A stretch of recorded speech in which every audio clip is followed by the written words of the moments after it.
Hazak ou Baruch Muvrach Mipi Elyon Be'ezrat Hashem. Mincha ce soir, Beshar Reval Sheva, Mirza Hashem, et une grande refoua shlema à l'école Aptsuim, Bechol Chayil Israël, Shem Rechotam. Chers amis, Kayadoua, que quand vient la fête de Pessah, il y a toujours le même problème à propos des kitniot. Alors qu'est-ce qu'on appelle les kitniot? C'est ce qu'on appelle les pois chiches, les petits pois, toutes ces choses-là que les Ashkenazim ne mangent pas. Et les Sfaradim, eux, mangent. Mais d'où à Mizrah, ce qui est curieux, c'est que même là-bas, il y a des minagim. Par exemple, les Oranais, en général, ne mangent pas le poulet parce qu'ils ont peur qu'il y a des grains aussi qui se trouveraient éventuellement dans le canet, la véchette de l'animal. Donc, il y a beaucoup de minagim. Les Marocains ne mangent pas de riz et ils ne mangent pas non plus de houmous. Pourquoi? Parce que le mot houmous se dit en arabe marocain hams.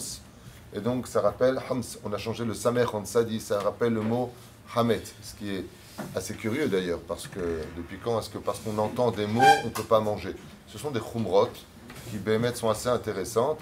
Le riz, par contre, il est beaucoup plus mevoussa chez les Marocains, puisque dans le Shulchan Aruch, c'est considéré comme étant la kitniot la plus difficile. Et puis il y a des mekorot dans la Gemara, Rabbi Ben Nouri, qui dit que le riz, c'est du Hamet.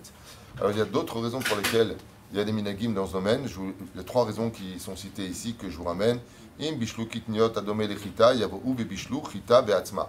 Si on prend maintenant des kitniot qui ressembleraient à du blé, on a peur que la personne soit menée comme une barrière donc de prévention à faire cuire, puisque ça se ressemblait aussi du blé.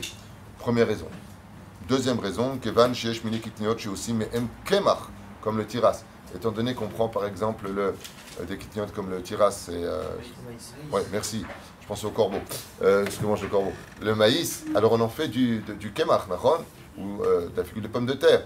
Alors on pourrait en faire d'une certaine façon de la farine, de peur qu'on en vienne à glisser et de prendre de la farine sans prêter attention. Et la troisième chose, Pa'amayu mersenim otam sakin kitniot chita chashishu beyahad. Étant donné qu'on engrangeait, la troisième raison, très souvent les kitniot dans les granges avec le blé, on avait peur que cela se mélange. Aval, les Sfaradim, lo chashishu bedvarim haele. Étant donné que Pessah est considéré comme étant très grave de manger du Hametz, il était évident pour les Sfaradim d'être très vigilants et de faire la différence entre un grain de riz et un grain de blé.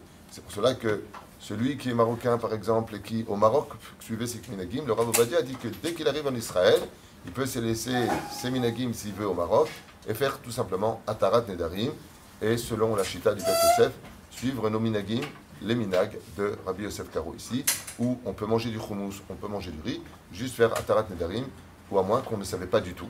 Dans ce cas-là, on serait quitte éventuellement de faire Atarat Nedarim. C'était une khumra et pas une obligation. Ce qui par contre est une halakha pour les Ashkenazim.